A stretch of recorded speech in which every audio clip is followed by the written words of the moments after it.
quiet, I have to say. Then the safety switch is right here, which of course arms the laser. Then these knobs right here control the PWM frequency and duty cycle. But for the time being, I'm just going to leave these max out. And then the trigger right here is what finally fires the laser. Pretty cool, right? I'm sure you're wondering, what can you burn with the world's strongest handheld laser? Well, a lot of things. Now, spoiler alert, the real crazy stuff happens when you stick a lens on front and focus the beam to a tiny point. But let me first show you what the unmodified beam is capable of. Let's start with a block of wood. The beam ignites the wood basically instantly, and you can even hear a little explosion as the pyrolyzed vapors catch fire as well. The small portion of the light that reflects off of the wood is able to illuminate my entire shop. That's a lot of light. Cutting electrical tape is a classic demo for a strong handheld laser.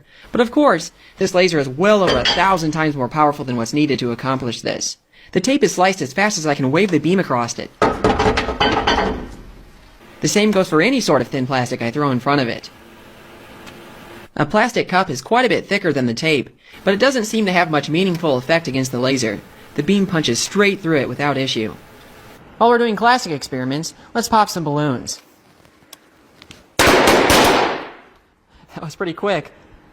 While we're doing overkill, matches are unsurprisingly no match for the laser. Slow-mo shows that they make it about 2/100ths of a second before catching on fire. Newspaper falls in the instant ignition category as well. Just barely clipping the beam is enough to light it on fire. Any paper product is this way really, but paper bags make an especially satisfying sound from the flash pyrolysis.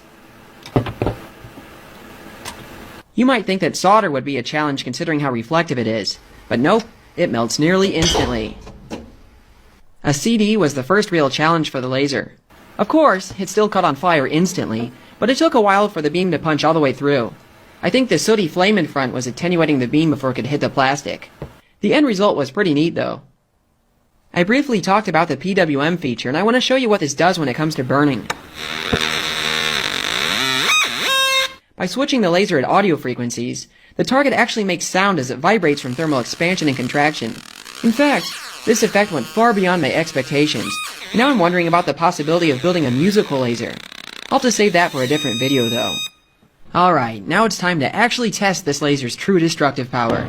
I'm going to stick a big f-theta lens on front in order to concentrate the output to a point and maximize power density. Everything I've shown so far can be accomplished by weaker lasers, so this is the point where I enter uncharted territory for a handheld laser. Let's start by trying something that the last record breaker couldn't accomplish, melting a penny. Alrighty, let's try melting through this penny.